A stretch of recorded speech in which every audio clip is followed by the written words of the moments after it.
জীবনে সফল হতে চাইলে এবং সুখী হতে চাইলে যে তিনটি বিষয় অবশ্যই গোপন রাখবেন। নাম্বার 1, যদি জীবনে সফল হতে চান তাহলে আপনার পরিকল্পনা কখনো কারোর সাথে শেয়ার করবেন না। কারণ ফেসবুকের প্রতিষ্ঠাতা মার্ক জুকারবার্গ হলে এর আইডিয়া কিন্তু অন্যজনের ছিল। মূলত এর আইডিয়া দুইটা বন্ধু মিলে তৈরি করেছিলেন, তারপর সেটা মার্ক জুকারবার্গের সাথে শেয়ার করেন। দেন মার্ক জুকারবার্গ তাদের আইডিয়াটা চুরি করে সে নিজেই ফেসবুক আবিষ্কার করে ফেলেন। পরবর্তীতে আইডিয়া চুরি করার কারণে মার্ক জুকারবার্গের নামে একটা মামলা করা হয়, আর সেখানে তারা রায় পেয়ে যান এবং তারা বিজয়ী হন। এরপর মার্ক জুকারবার্গ তাদেরকে $64 মিলিয়ন জরিমানা দেন। তাই আপনি যদি আপনার আইডিয়া কারোর সাথে শেয়ার করেন তাহলে হতে পারে আপনি সফল হওয়ার আগে সেই আইডিয়াটা চুরি করে সে নিজেই সফল হয়ে যাবে। নাম্বার 2, আপনার উপার্জন বা সমৃদ্ধির কথা কখনো কাউকে জানাতে যাবেন না। যদি আপনার উপার্জন বা সমৃদ্ধি কম হয় তাহলে মানুষ আপনাকে অবহেলা করবে, আর যদি বেশি হয় তাহলে মানুষ নজর লাগাবে।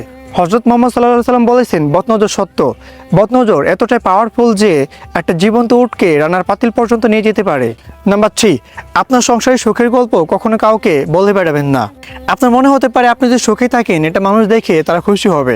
প্রকৃত অর্থে এটা বড় একটা ভুল ধারণা। মানুষ কখনো চায় না আপনি ভালো থাকেন। যখন আপনি সুখে থাকবেন তখন মানুষ আপনার প্রতি বদনজর লাগাবে এবং তারা হিংসায় আপনার সংসারে আগুন লাগানোর চেষ্টা করবে। তো চলুন ফ্রেন্ডস, নতুন কিছু শিখি এবং নিজেকে পরিবর্তন করি।